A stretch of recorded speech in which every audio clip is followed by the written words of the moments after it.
इस चैप्टर के पिछले क्वेश्चंस के अंदर order and degree of differential equation के साथ साथ general solution and particular solution में नंबर ऑफ आर्बिट्ररी कांस्टेंट्स कितने होते हैं ये हम डिस्कस कर चुके हैं।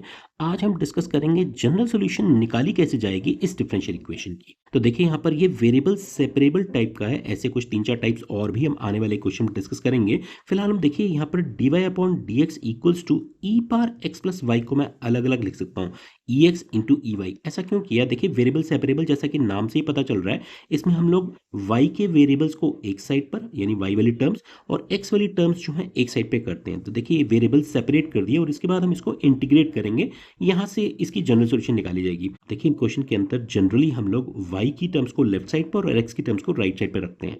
इसका उल्टा भी कर सकते हैं, but this is general way of doing these questions because normally आपको y is equal to something निकालने के लिए बोला जाता है। ठीक है, अब देखिए इसकी इंटीग्रेशन करनी है तो 1 अपॉन ई वाई की integration log of e y नहीं हो जाएगी? हम जानते हैं ना 1 बाय एक्स की इंटीग्रेशन लॉग एक्स होती है, तो जल्दी जल्दी में 1 बाय ई वाई को भी लॉग ऑफ ई वाई लिख दिया जाता है। Okay, don't do that mistake. ये ई पार माइनस वाई है एक्चुअली में। ठीक है, इसकी इंटीग्रेशन की जाएगी और इंटीग्रेशन जब हम करते हैं दोनों साइड पर तो कॉन्स्टेंट ऑफ इंटीग्रेशन एक ही साइड पे ऐड किया जाता है और वो भी हम जनरली एक्स की साइड पे ऐड करते हैं। देखिए इसकी इंटीग्रेशन तो हो जाएगी e power minus y divide by minus one, minus y की डिफरेंशिएशन से डिवाइड करूंगा ना, तो प्लस सी यहां पर ना लिख करके हम एक ही बारी इस साइड पर लिख देंगे, इसका सी और इसका सी दोनों ऐड हो गए इस साइड पर। फाइन, ऐसा कर दिया जाता है। अब देखिए इसको मैं minus e power minus y equals to e x plus c लिखूं तो वैसे तो मेरा आंसर यहीं तक मैं छोड़ सकता हूं। अगर मुझे एमसीक्यू में से आंसर मैच नहीं करवाना है तो मेरा आंसर यहां तक आ चुका है। मैं चाहूं तो इसको थोड़ा सा और ठीक लिख करके तो e x plus e power minus y plus c equals to 0 पे भी छोड़ सकता हूं, यहां तक भी ठीक है। तो दोनों ही ठीक माने जाएंगे, बट अब क्योंकि मुझे इनमें से किसी एक को मैच करवाना है तो देखिए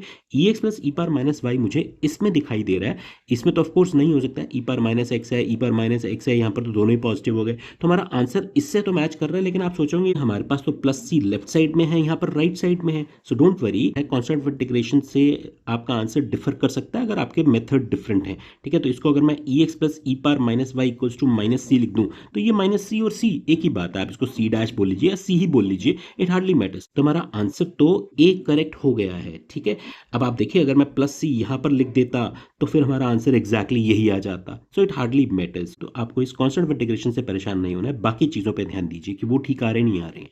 okay, see the next question, take care, bye bye.